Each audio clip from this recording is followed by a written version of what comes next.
Jah, tõepoolest täna on 3. päev siis Eesti meistrivõistlustele ja selguvad Eesti meistrid boksis erinevates kaaludes, nii täiskasvanutes kui ka U19 vanuseklassis. Mida see tähendab Maardule? Ma arvan, see on kummardus Maardu boksi ees, sest Maardus on boks väga tugev ja ma loodan, et see annab Maardusse veel tugevama niisuguse impulsi boksiga tegelemiseks. Nüüd, mis puudutab Eesti meistrivõistluse, siis sellel aastal õige pea on Itaalias olümpiakvalifikatsioon ja siit selguvad mõned meie sportlased, kes siis kvalifitseeruvad sinna kvalifikatsioonile ja siis vaatame, kuidas neil läheb, kas nad suudavad läbi murda sellest kadalipust, et pääseda olümpiamängudele.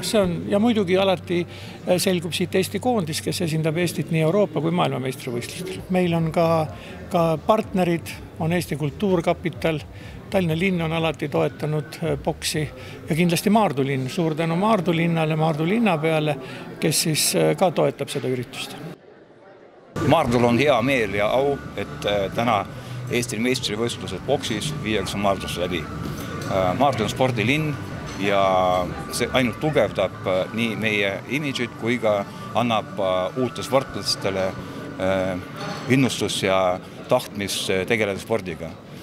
Meil on väga palju spordialasid ja boks Maardus on üks tugevatest. Sellepärast ilmselt see valik tuligi siia. Ma arvan, et sellist spordivõistlust nagu meistrivõistlus, Eesti meistrivõistlus oleks Maardus võimalik läbi viia ja me igati toetame seda, et need võistlused oleks alati Maardu linnas.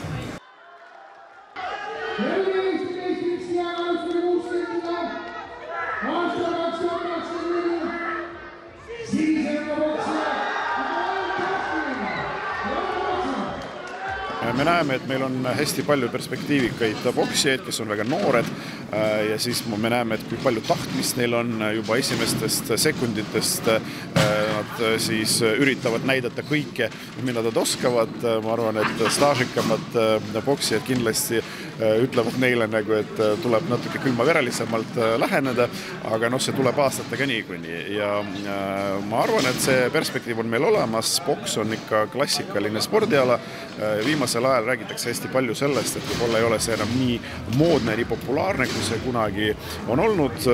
Räägitakse kickboksingust, räägitakse teistest võistlustest, aga ma arvan, et klassika on klassika, see ei kao mitte kuskile. Täna me nägime, kui populaarne see on ja ma loodan, et ka meie noored boksijad tulevikus näitavad häid tulemusi.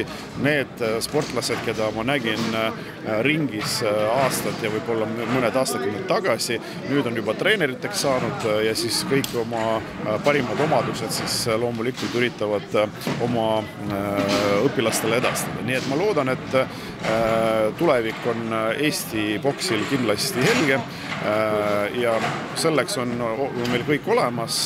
Loomulikult suured tänud ka Boksiliidule selle eest, et sellega tegeletakse tõepoolest kõrgel tasemel, nagu see korraldus täna ja eile.